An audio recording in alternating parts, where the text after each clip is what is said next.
Hey everyone, I hope you are having a wonderful day so far. I am just dropping this special little clip into all the episodes. So, no matter what episode you're listening to, this is actually pretty current as of July 2024. I wanted to come on here and just say a big thank you to Earworthy because the Life Shift podcast was just named the best overall podcast of the year in the first Earworthy Independent Podcast Awards. And you've probably seen some articles written about the Life Shift podcast before, written by Earworthy. And now he is launching from his online publication, he is launching these yearly winners of independent podcast awards. And these are specifically for indie podcasters. We are those that wear all the hats. We create the show. Some people write the show. We're producers, sound engineers. We troubleshoot all the tech. We do any kind of research if we need to. We host the shows. We distribute the shows. We do all the things that relate to our shows because we love it.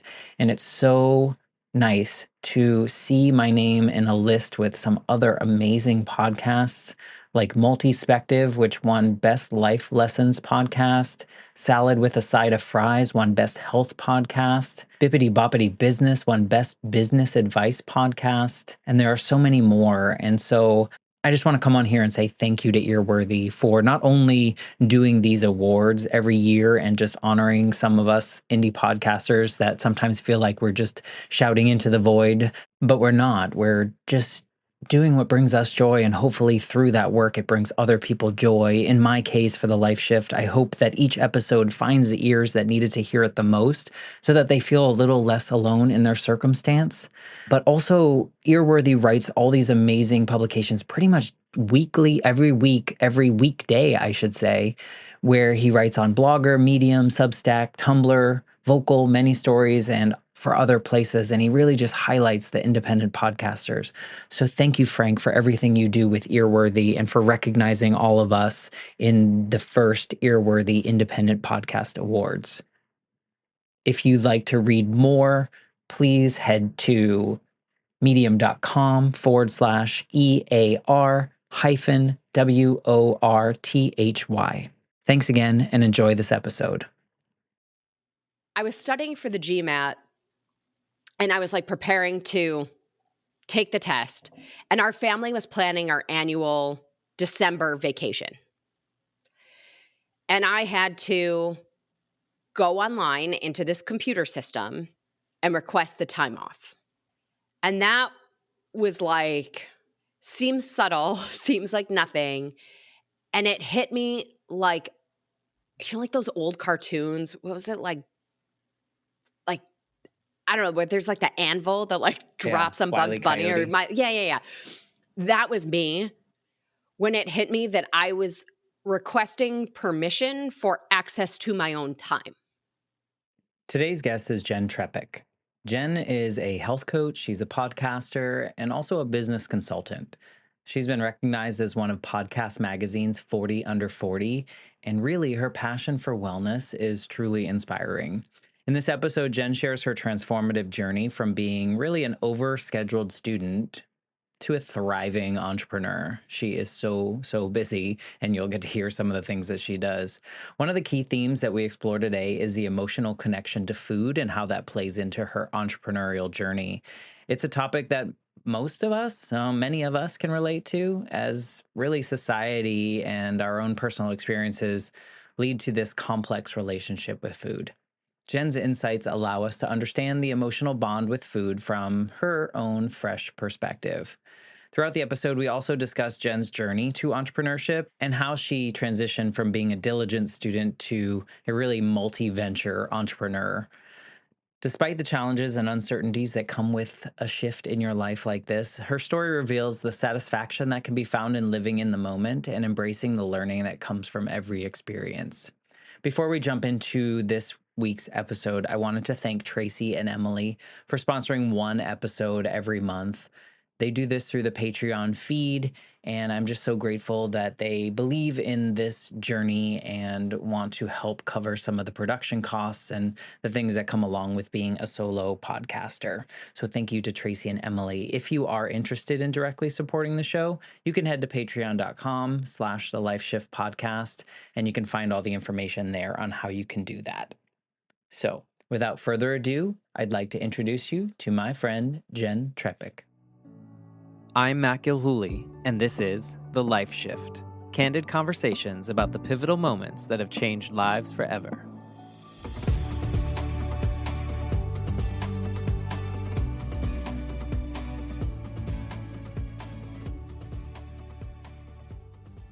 Hello, my friends. Welcome to the Life Shift podcast. I am here with a fellow podcaster, Jenn. Hello, Jenn. Hi, Matt. How are you?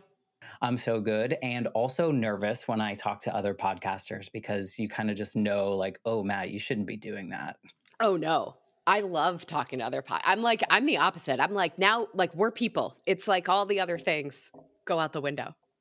Well, and your podcast is called Salad with a Side of Fries, correct? It is. Yes. It is all about nutrition and wellness, but for real life. And actually, Frank, the critic, is how we found each other. He described it as wellness without the weirdness. And I was like that. Yes. I know. I use it all the time now. Yeah. Thank you to Frank. If you are listening, Frank, we appreciate you. Beyond. We're just out here doing our thing, and to have people see us and see what we're trying to do and put into the world is just, I'm so thankful for it, and just so honored to be on a list, on anyone's list. Agreed. It's awesome. And I love that your podcast is like for real life, because I think so many people, and I think it's related to like what I talk about on this show with other people, is like, I think we just like see, like we want like a plan, or we want to like, oh, so-and-so did this, let me follow exactly what they did, even if it's not sustainable, even if it's not something that feels right, or we move through the right space. So I love that you're like, all of that stuff. It's like, because even when people hear I'm a health coach, they think that I'm watching everything they're eating. They think that I care what they're eating. Guess what? I don't. Like, that's not what it is at all. It's like, do you care what you're eating? Because that's and I'm like, I call it for real life, because it's not like, well, only eat things that are green and never drink alcohol. And, it's like, no, no, no. I live in the world where, all the other things exist too. well, and I think it's true. It's like, it's related in the same sense. When I talk to people about trauma moments or grief moments, I often, the only advice I can give from my personal experience is like, allow yourself to feel however you feel. And that's like living in the real world.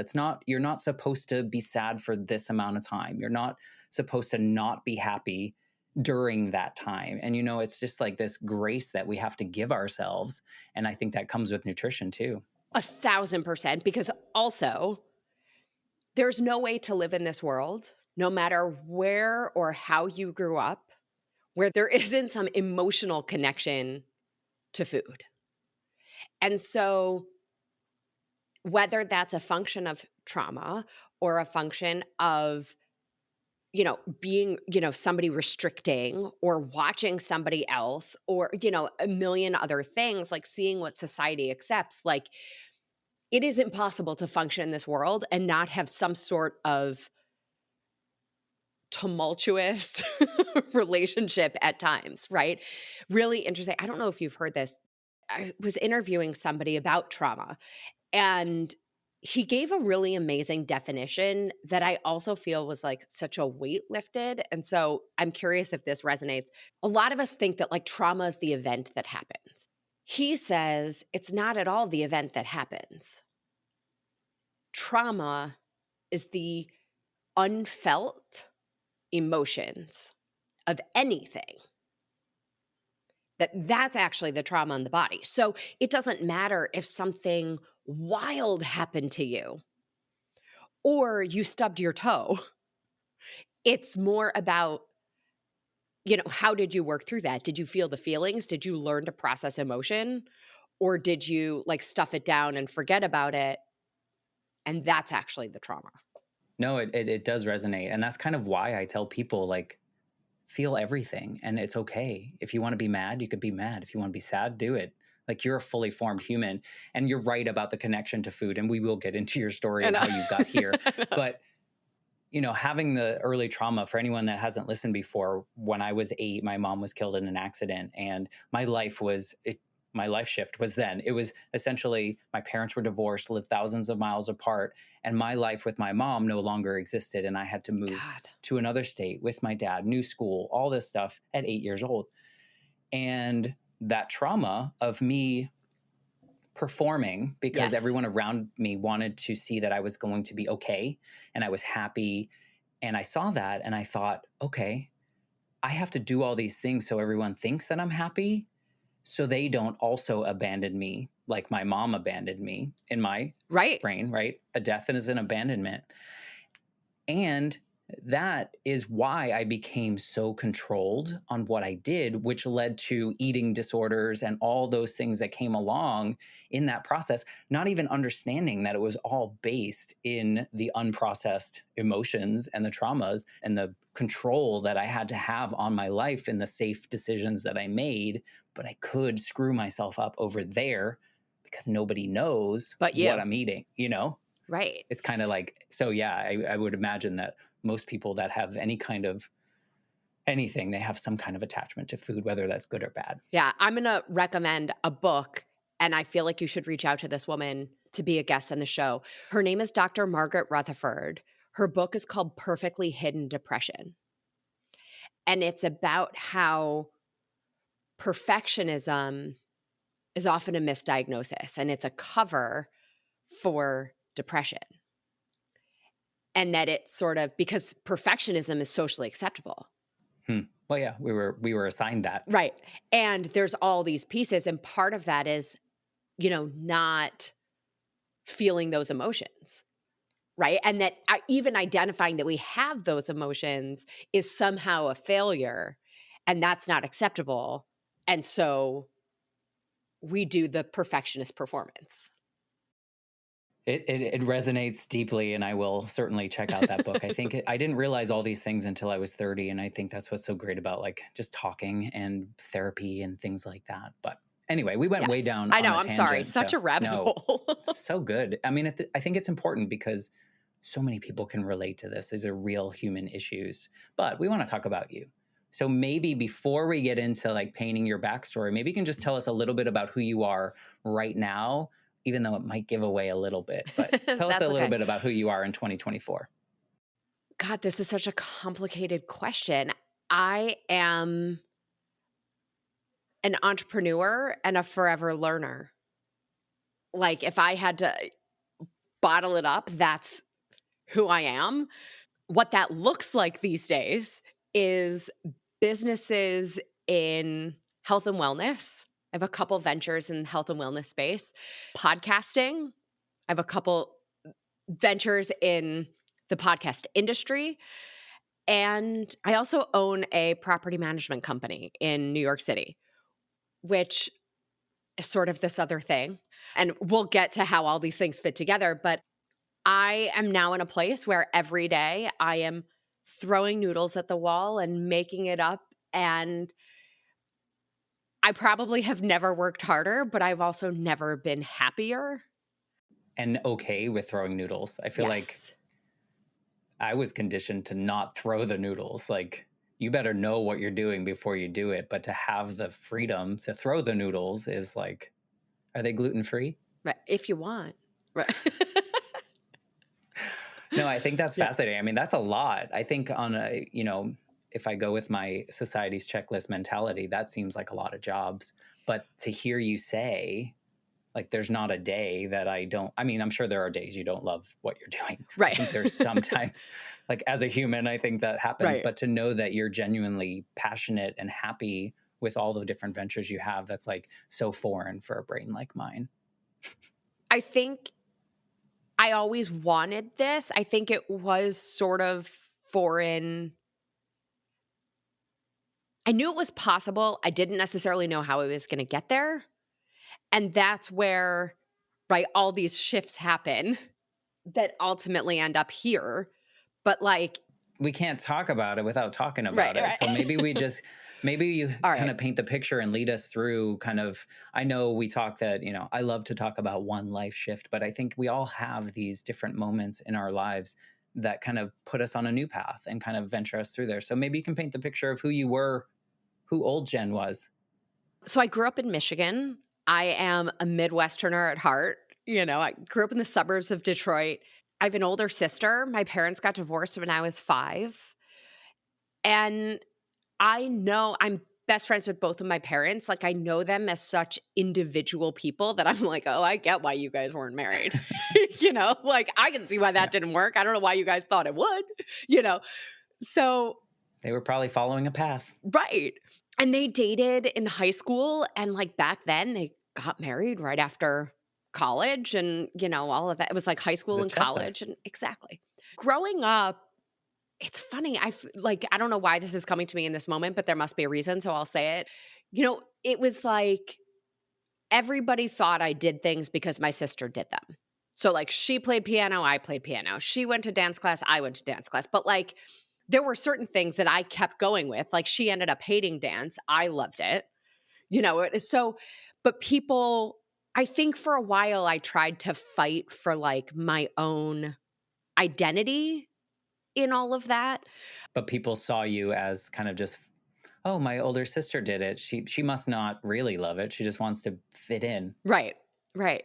And then, I did theater in high school. I was definitely that to some degree, like overscheduled, overly involved, conscientious student who, like, you know, did all the things, ticked all the boxes, right? Did you do it because you wanted to? Do you think, looking back, do you think you wanted to do all that, or I did you did. think you had to? My parents did not say, do any of these. I did it. I think I did it. And so they didn't have to say anything, but I don't even know that they would have, you Were you know? competitive in those spaces too? I did compete in dance for a little bit, But but it even in wasn't my like the sense favorite. of like, did you feel like I'm doing more than you, or I got the better part, or did you feel any of those senses? No. I never got the lead. That wasn't my right. I never got the lead, but I would create my value on like the production side, right? Like I actually almost went to college for theater makeup and design because I like did all the makeup for the shows and learned from some of these like special effects makeup and some like really cool stuff from like professional makeup artists when I was in high school.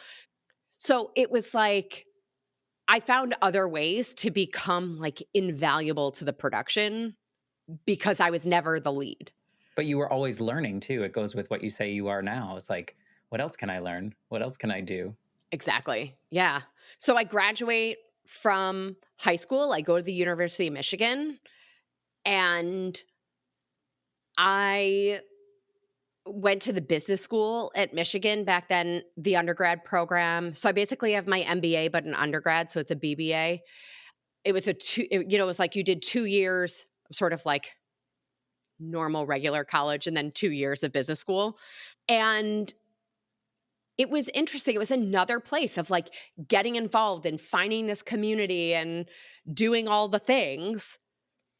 And then business schools like pride themselves on the rates, like the percentage of their students who have jobs upon graduation. So I joke that I was like the bastard child of the business school because I wanted to do like marketing, more the creative stuff. Like I wanted to do marketing, but like at an ad agency, not like brand management.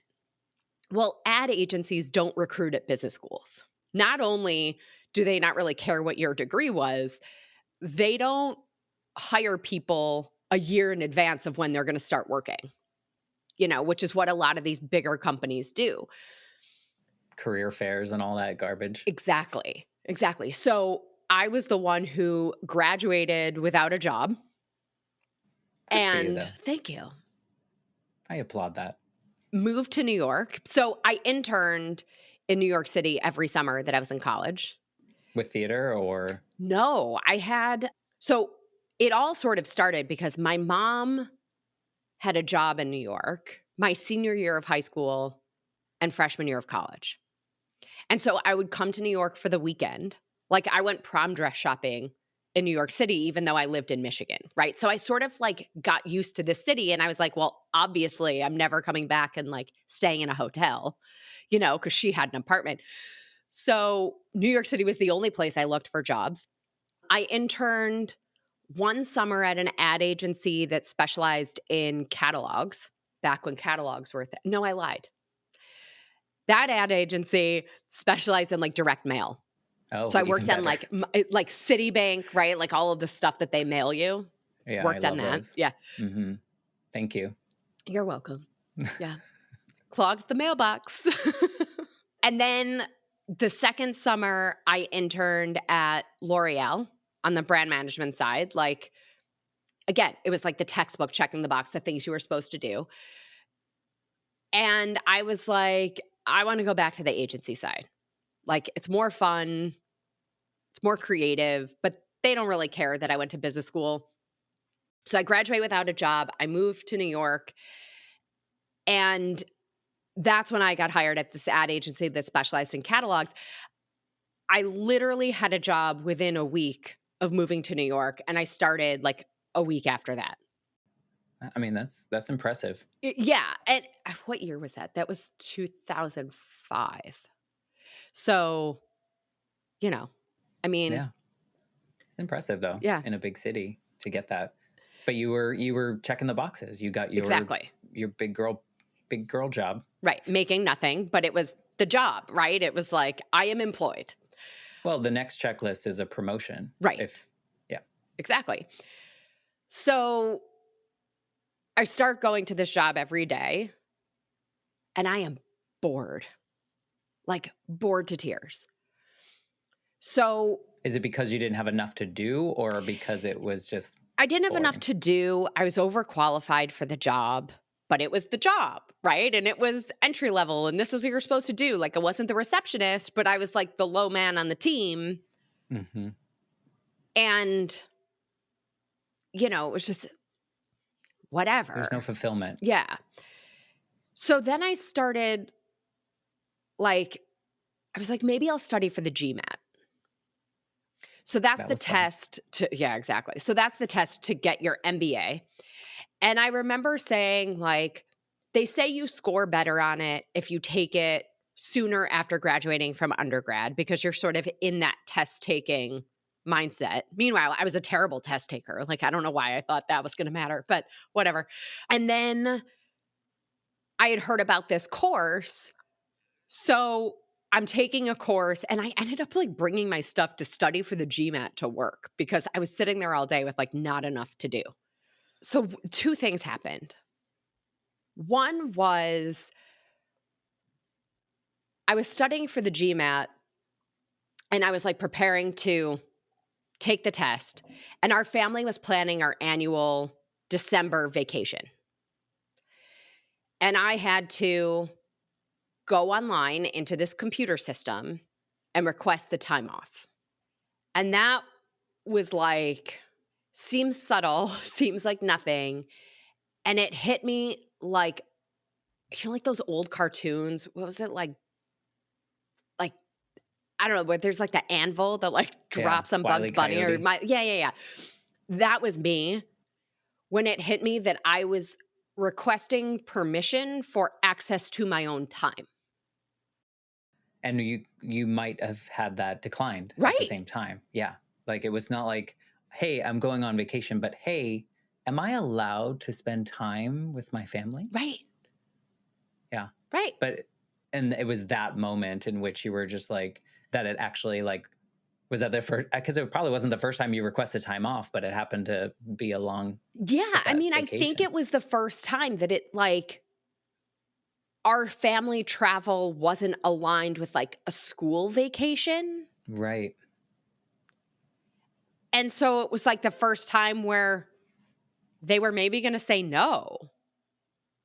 And then my life is different because I don't get to spend time with my family, which is my tradition. And it's well, what am I doing? And why do they have this control over my life?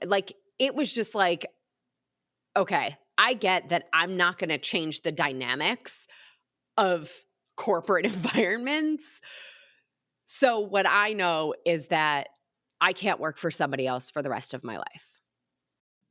So it planted that seed of like, I can do this for right now, Right. but I got to get out. Right. But I feel like those kind of moments also are like, I not fully, but they feel toxic in a way Yes. to me because it kind of pollutes the water, and then it's like really hard to just show up the next day and the next day. It's interesting because as I figured out other things, it got easier to show up because those things had less meaning to me. So, like, the drama was happening, but it wasn't happening to me. It was happening around me because I was focused on this other stuff. So you would just show up, do your boring work. It was like, it was a means to an end. And like, so that day I was like, okay, I don't know what I'm going to do. I just know I can't work for somebody else for the rest of my life. Right. And then I went for the GMAT exam. And while I'm waiting for the results for the score, I was like, what am I doing? If I'm going to work for myself, why am I going to waste the money and the time going back for this degree that's essentially the same education that I just got from a different institution? Another piece of paper to frame. Right. And then I was like, but I'm not going to pay me more for doing that versus not. So I was like, I'm not going to do that. I'm going to start looking for things to do in my spare time. And originally, my intention was just to take that money and invest it and then retire early and live off this like interest income and, great. But then everything I thought of to do sounded miserable. What were some of the things? Like when I was at Michigan, I was a writing tutor. So I was like, okay, I'll go to NYU and I'll tutor kids. And then I was like, but logistically, let's say, Joe forgets he has a paper due. Now I'm up all night dealing with Joe and his paper, and I'm still supposed to be at work at 8 a.m. Like, not going to work. And so I was looking for things to do. Just to occupy your time or to try to find your exit route? Both. It was like occupy the time and make some extra money to invest it. And so I'm looking for things. And at the same time that all of this is happening, I have my own like weight management saga happening. And so essentially backing up on the weight side, I sort of joke that I grew up the skinny one in a family of dieters. But I said I was also a dancer. So I think I was like very aware of my body. So when I started to gain weight between high school and college, I think I was more sensitive to it because of my like spatial awareness and body awareness from being a dancer. And then also I was like, okay, well, I know what to do because I watched my family do this my whole life, right? Like I thought I was going to be different. I thought I was going to like do the one diet, check the box and move on, even though everybody else like did every diet under the sun. And then of course, when the one diet didn't work, it was every diet under the sun, gaining and losing, living on that roller coaster, over and over. And then another life shift moment, I learned about the curriculum that I have since based my entire health coaching practice on. How did you come into that? It sort of functions from a little bit of like a franchise model of sorts. And so I was introduced to the parent company. And then because I was looking for things to do to make money in my spare time. And at first, when I learned, I was like, oh, no. I got my thing. I don't need whatever you have, right? And my thing was the crazy roller coaster. Right, yeah. But I was like, more fun. I don't need whatever you have. And then I saw people who were following this, quote unquote program. I didn't even know, you know what I mean? And they were keeping the weight off. So that was one thing. And then there was this woman telling her story of removing like 150 pounds and keeping it off. And I am staring at this woman and I'm like, I don't see where 10 pounds could have been on her body. Like, she's telling me the equivalent of another human was attached to her, but it didn't add up. It didn't compute based on everything I knew. And I had a moment with myself that was like, Jennifer, like, they know something you don't know. Because with everything you know, that doesn't make any sense. Hmm. And so I worked with a coach. You know, I followed the program. I learned the education. It completely changed my life. So that light bulb moment was really seeing that person tell their story of Totally. like, and then the fact that like it was like, wait, are you lying? Like, Right. does this make this doesn't make sense? You know, with all that I know, I've been on all these roller coasters. There's Right. no possible way you could do that. But it was like, it was one of those things of like, I was ready to hear it. I was ready to figure out Right moment, right what time. what they were doing that was different that created that, because nothing I knew created that. And you hadn't seen it growing up either because you were in this Right. family of dieters that were doing the one thing that maybe we all assumed in that time period was what everyone did. Like, this is just what you do. This is just diet culture. Right. And I grew up, like, there isn't a diet out there that, like, I haven't done, my family hasn't done. We don't know somebody who's done it. And, like, every fad diet was in our pantry. So when I saw this woman, I was like, it does not compute in my brain. Like, what about this?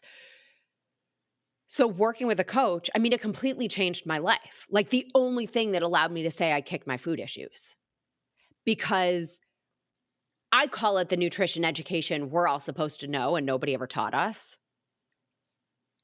And It's not the food pyramid. right. Wait, what? Yeah. So, It's not the chocolate spoiler, milk that we right. get.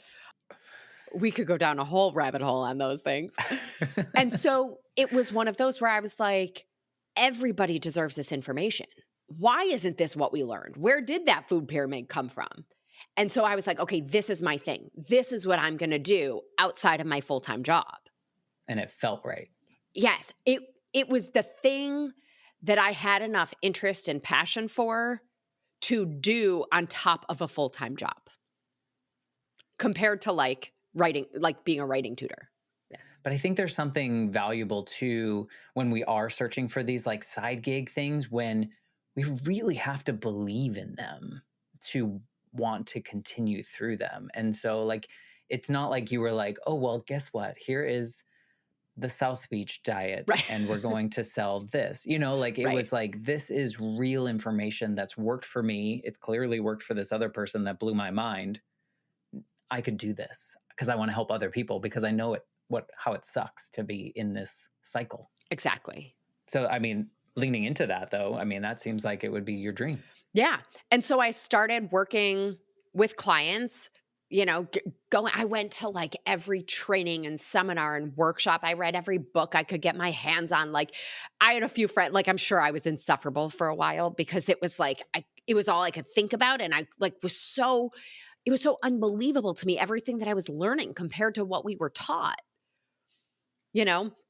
So I built my practice nights and weekends from late 2007 to July of 2019.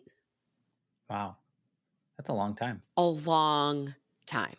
And there were times where I would do more with it and less with it, depending on what was happening in my day job. And I switched day jobs a couple times over those years. So this was just a side hustle for 12 years or so. 100%. Wow. I know. Like, and this was before, right? Think about it. Like 2007, it was before side hustles were a thing. It was before health coaching was as much of a thing as it is now. You know, my friends at the time were like, why can't you go to the bar? Like, what do you have going on? But you were feeding your soul Right. as well as, you know, helping other people. It's surprising to me. And the reason I was like 12 years, it almost seems like, why didn't you leave the other thing sooner and build it full time? Was there? This is where life is real, right? Like, it is not uncommon for our energy to go with the money. I have chills as I'm saying it. Like, I was making a lot of money in these day jobs that I had. And I still am, but at the time, right? Single, no kids. Why not keep doing both and keep collecting until or unless doing both becomes unsustainable? Yeah, because we were taught the more money you have, the better your Right. life is. And it was a piece of like, this was part of my bigger vision of having this money to then be able to live off the interest. And so it wasn't the money coming from the side hustle that I thought, right? It was like the money from the day job ended up being the thing that fed that investment account, and the side hustle fed my soul rather than what I thought it was going to be in the beginning of the side hustle feeding the investment account. So your passion was fulfilled by the side hustle, but also like, I mean, that means you're working what, 60, 70 hours a week? I mean, what does that look like? Well, it depends. Like there were times when I was doing, that many hours. And then there were times where like I was just plain exhausted. And like, had I put more energy into my health coaching practice, could I have left sooner? Yeah, probably. Are there times where I would beat myself up about it? Yeah, 100%. And there were times where I contemplated quitting, but I was contemplating quitting my side hustle, right? And every time that happened, I would end up thinking through like the same pattern, which was, okay, fine, quit the side hustle. Then what? Well, then I'm intentionally choosing this job and working in these kinds of environments for the rest of my life. And that is absolutely not a choice I'm making. So then I'm going to need something else. And what's that something else going to be if it's not this thing that I've already been doing? And like, there were times where like I would go through that thought process 20 times a day, Hmm. like, Yeah. and, but that's part of why it was 12 years. But it's also like the battle that, like, I mean, I think we were all conditioned that you should be working 40 hours a week for someone else forever. And then you have enough money in your investment account to live off of, and that's your retirement. And maybe it's early, maybe it's not, but you're supposed to work for the man. You like, you're not supposed to find this passion, and that passion's supposed to be sustainable. I mean, and both of my parents worked for themselves. So I saw that, but they also both, like, they were both accountants by training. And so they had built a business or a practice that then allowed them to go out on their own.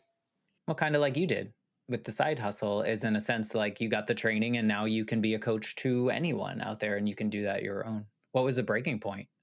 Well, there were sort of, there's always a couple things, right? Of One course. was so I had left this ad agency that worked in that specialized in catalogs. I went in house with a client. I left there and went to a hedge fund. I had then left there thinking I was going to focus more on my own stuff and ended up then shortly after that going to another hedge fund. And I got to this place and I was like, I don't belong here. Like, I am not the profile of their typical hire. And so it's actually kind of weird that I'm here at all. And they were also an environment where the leadership thrived on turnover. And because it was an environment that thrived on turnover, they had a reputation for taking care of people when they let them go because they knew that it wasn't for cause. That's interesting. Right? So I was It's like, a weird business model. very, whatever. It's not the business model, but it's like the thing you do so that those things don't hurt the business model. And so I was like, my plan is now to sit at this place till they pay me to leave. So that's what I did. That's really satisfying. But it was like, again, I had my own stuff. And so I would spend more time doing my stuff and, like figured out the balance. And I didn't necessarily go above and beyond to be, the greatest employee they'd ever had. I still did a good job. I did my work, but I had other objectives. Yeah. Your goal wasn't to get promoted. Right. So I knew I was going to be leaving July, like June 30th was my last day of 2019. And I had gotten into listening to podcasts. And so I was like, I could do this. I didn't know what it was going to be about, but I kind of wanted to do this podcast thing. And so I had set myself up so that I wasn't in a financial position to feel like I had to get the next full-time job. And I had just said, I'm just going to see what happens. Like, never in the 12 years of having my business had I ever only focused on it. And so I was like, I think I'm just going to do that for a couple months and let's see what happens. And then I left there. The headhunter who I'd worked with for a few years called me and he's like, I got this. And I was like, no, thanks. Like, not ready yet, you know? And all of these kinds of things, you know, and then it was like every time the headhunter called me, I was like, not ready yet. No, thanks. And I just kept focusing on my health coaching practice and this podcast. Did you see it growing? Yeah. Was it like, it was growing? Because you have the time now to put more energy into it. Was it as fulfilling the more time you put into it, or did you find it felt like job-like? It's a great question. It was a little bit of both. Like, because I had the podcast also, it was like I was learning a new medium. I was communicating these themes and stories and this information in a different way that kept it really interesting and new. And I knew also that, like, just because all of a sudden I had full-time hours didn't inherently turn my practice into full-time income. And so I sort of knew that that was how it was going to be, you know? So I spent a ton of time networking and I did all these other things to then, you know, grow it and establish it. But the reason I ask is sometimes like those passion side projects, once you like put a responsibility on them to pay your bills now solely, it becomes like, do I love this as much as I used to? It's not quite as fun now because I feel this pressure that I have to do X, Y, and Z. That also could just be my mind coming up with that idea. It didn't feel like that. But again, it was like, because anything I was working on it by choice. And that was such a shift. Do the wins feel better? Yes. When you are doing that? Like, it's better than a promotion 1,000%. because you're getting another client, because you're passionate about it, because you've put in the work. You've created it and you get to keep every bit of that upside. You know? And like you said, you created that. Like something, and I don't know if it's going to pan out, but something showed up yesterday that literally everything I have been doing for the last year and a half made it such that I'm 1,000% ready, willing, able, and capable of this project. But like, I had no idea this is where it was going to lead, or all these little things that I was doing for the last year and a half would end up leading to this. So it's really like, I mean, your story is really finding that bliss kind of like topic, if you will, and then just chasing it and chasing your curiosities to like build all these offshoots that you've kind of created for yourself, not because you had to, because Right. they kind of manifest in themselves because of, Right. I mean, I guess it's passion, right? I mean, obviously you have work ethic. Right. But, you know, but it's also saying yes and right. saying no. Curiosity. Okay. Right. You know, but like, is it hard to say no in this space for you? yes, it is so hard. I think that's a me thing. I don't know, maybe no is hard for a lot of people, but I'm learning to say no. I'm learning also to like be more comfortable ending things. Like, I have to continuously remind myself that I made up the rules. I can change the rules.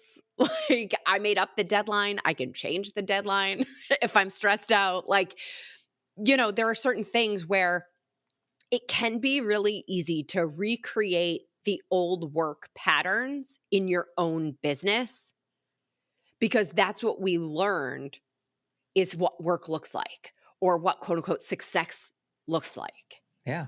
We've seen it in every movie Right. And growing up. so right. So like I have to remind myself like, oh, I didn't publish the article on Monday. Like I made up that the article gets published on Monday. Like Right. Yeah, but I would imagine that's hard though, because I think we grow up with school and school has deadlines and certain things are due. And if you don't do them, then you're punished. And like, I think we naturally absorb these things. And that's why entrepreneurship for me seems such a foreign idea because who sets the rules? You do. And then what happens if you don't follow the rules? And then does it become a slippery slope? And so like well, and people there are like you, certain things where it's a client consequence versus publishing content. Right? So there's sort of different levels of those things. but you have to hold yourself accountable Yeah. and you have to, and I think there's a responsibility there, but it all kind of really stems down for me. Hearing your story is really like you found your thing. Right. Like if you were like bedazzling denim shirts, you probably wouldn't have done that. I don't know why I came up with that, but you wouldn't be, maybe you wouldn't be doing that because it didn't feed your soul in the way that was not even a pun, but it didn't feed your soul in the way that nutrition and helping people find the space that you found that's changed your life. Because that's really what it is. You're using your story with the education to help people better themselves. And if you do it right, do you coach yourself out of a job? Yes, I do. I work with clients for 12 weeks, and every business coach I have had tells me that I'm doing it wrong. Because you don't have repeat. Like I also work with products and supplements and things like that. So I have ways of ongoing revenue with a relationship, but they're like, why aren't people working with you forever? And I was like, because by definition, if they need me to know what they're eating next week, I have not done my job. Like that's not helpful. Like That's going so back to the cycles. right. So there is some of also that navigating and figuring things out that is always happening. But I think like the biggest learning since being fully on my own is that everybody is making it up. Everybody is making it up. Even like the person, like the CEO and all the higher ups at whatever your job is, like, spoiler alert, they're also making it up. They have maybe more experience or different experience that allows the things that they make up to be different than the things that you might make up in this moment. But everybody's making it up all the time and throwing noodles at the wall. No, it's true. I mean, we're making it up right now. Right. We're just letting the conversation go where it goes. And I think that's that's an important takeaway. I think we feel that we have to be perfect in That we have to have everything it we figured do. out, that we have to Right. know where it's going to end up. But we are in a very performative society, even still, even if we're like okay with, not being perfect, we're still in this space where we seek out approval or we seek out, social media is very, it's like driven and engagement driven. And so it's hard to navigate that space. Well, I think it's also where we're looking for that from. Mm, yeah. Like, there is tremendous value. Like, when I'm coaching other people or we're talking about their career path or whatever it is, like, I say to everybody, learn on their dime. Find the big companies that are going to pay you to figure it out. Yeah. Right? Make mistakes on their money. Exactly. And then take everything you've learned and build something for yourself. It is infinitely harder, and I see it happening a lot with Gen Z, right? They want to start immediately doing it for themselves. But there's so much value in the learning without the same consequence as like the desperation almost that we were talking about before of like, but what if this doesn't work? What am I going to do? So like learn on their dime, take everything you learn, parlay that into something for yourself. And like the more also that like we can recognize that even the people who look like on social media, they have it all figured out, they don't. And they're probably trying to sell you the idea that they do. Like, Yeah, I think what's nice too about like learning on someone else's dime is I think you have also the time and space and security to find that yes, other thing, to find like yes, you know, you did your thing, but you also had your own personal journey that brought you to see that woman up on the stage saying that she just halved herself, you know, like right. she just In a great disappeared half way, of in a her great body way. and kept it there in a good way. And it's, you know, sparked an interest in you. It sparked, you know, but had you not had that other job where you were doing your thing, you wouldn't have that security, and maybe you would have felt forced to go down a particular route, whereas this one Right. allowed you, I guess, a little bit more freedom to succeed or not, you know, find your own success in that space. And once I had this other thing happening, like the job at the hedge fund, I never would have taken if I didn't have my own thing because I wasn't even interested in that work. It was literally a paycheck that was a lot less travel than the paycheck I had before. So, like when I was producing photo shoots and trying to start my side hustle, it was really hard. Like I wasn't adept at like how to keep things going when I left town for almost a month, or had all this other stuff going on. So when this other job fell in my lap, or came up, I was like, I think I could get to where I want to go. I could do the 9 to 5, I could push the papers, I Right. could do what I need to do, not overachieve, not Right. underachieve, just And make more money at that thing while I and be do this. stationary. Yeah. And like, it's all the making it up. It's all of the let's try this. I'm going to choose this for now. And that was the other thing. Like, even another, like, sort of aha moment for myself was when that headhunter would call me. And I was like, not right now. I never made a definitive choice to never get that next job. I feel like it's almost like a validation in your response to that headhunter, in my opinion. Yeah. Like the way that it's almost like I have the freedom to say not right now because things are happening in the way that maybe they feel right. And it's almost like, sure, you're not making this definitive decision, but you're also like validating what you're doing is working because not right now. Like, I don't need this. I don't need you, but don't stop coming to me just in case. And it was like, I just don't want that right now. And it was one of my mentors used to call it the dignity of choice. A lot of people don't have that. I Yeah. don't know if most, I but I don't know. think a lot of people don't have, or it's not that they don't have it, they don't feel the confidence to make that choice because they've been conditioned, or we've been conditioned as society that certain things have to play out in a certain way. Right. Or that we have to know what the next 17 steps are going to be. And it's like, what if nothing is permanent? It's not a decision, it's just a choice. And I can make another choice a minute later and a minute after, right? Like, I'll just It's choose not again. forever. Yeah, Yeah. nothing is permanent. It's not life or death. You're not choosing. It's not a binary. It's really just like a choice at that point in time. Do you ever think about if you hadn't been in that room and listened to that woman tell her story, if your journey would be like it is right now? It's a great question. I've never thought about it. And thinking about it right now, part of me says somehow I probably would have still ended up here because everything is now so aligned that, like, I probably would have gotten here just some other way, but I've no way of knowing, you know?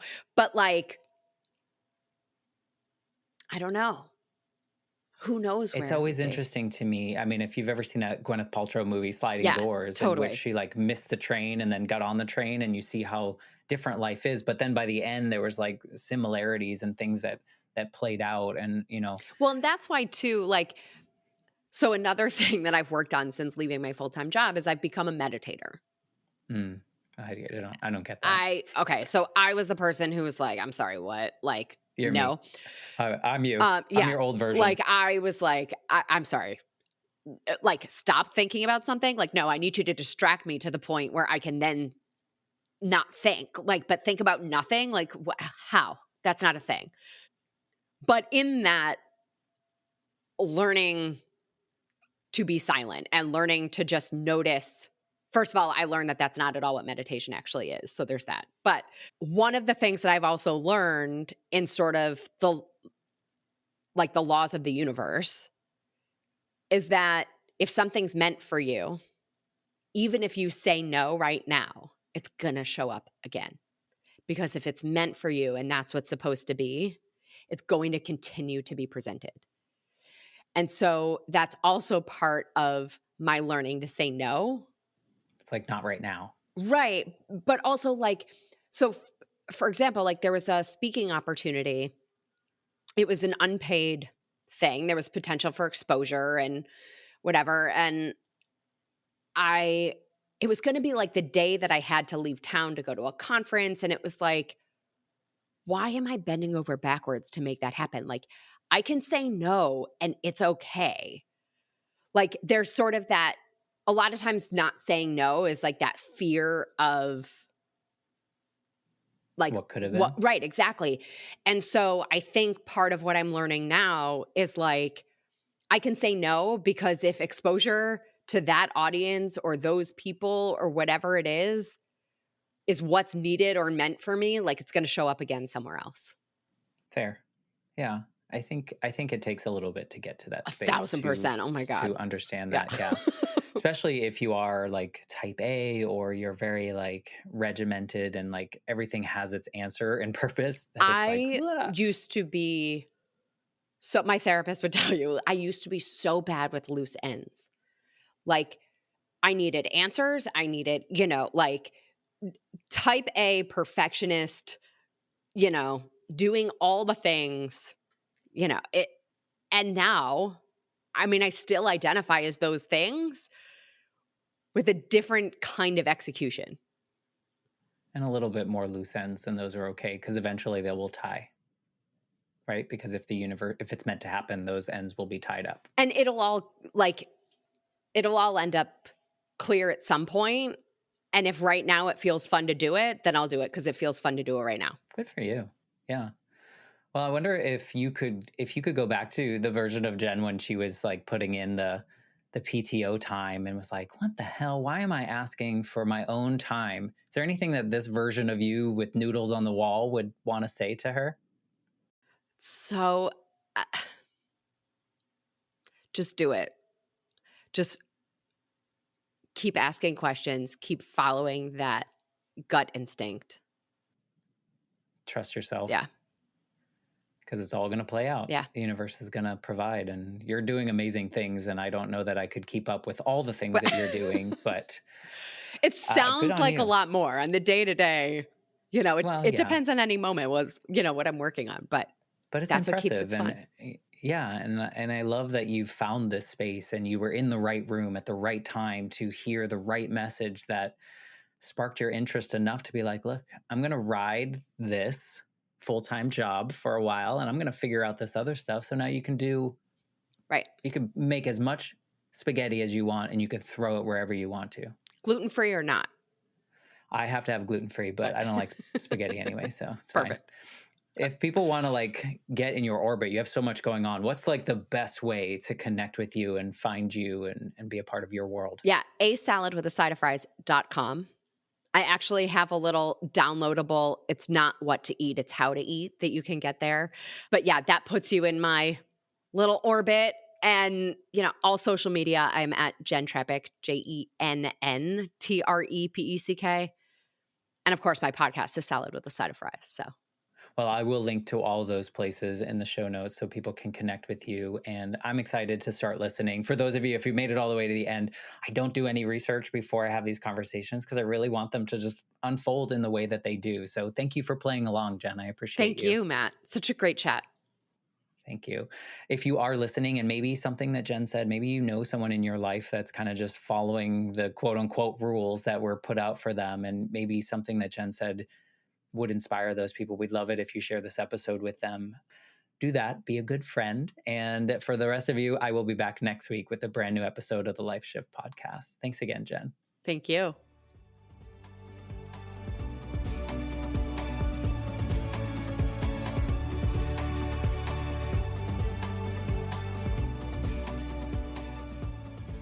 For more information, please visit www.thelifeshiftpodcast.com.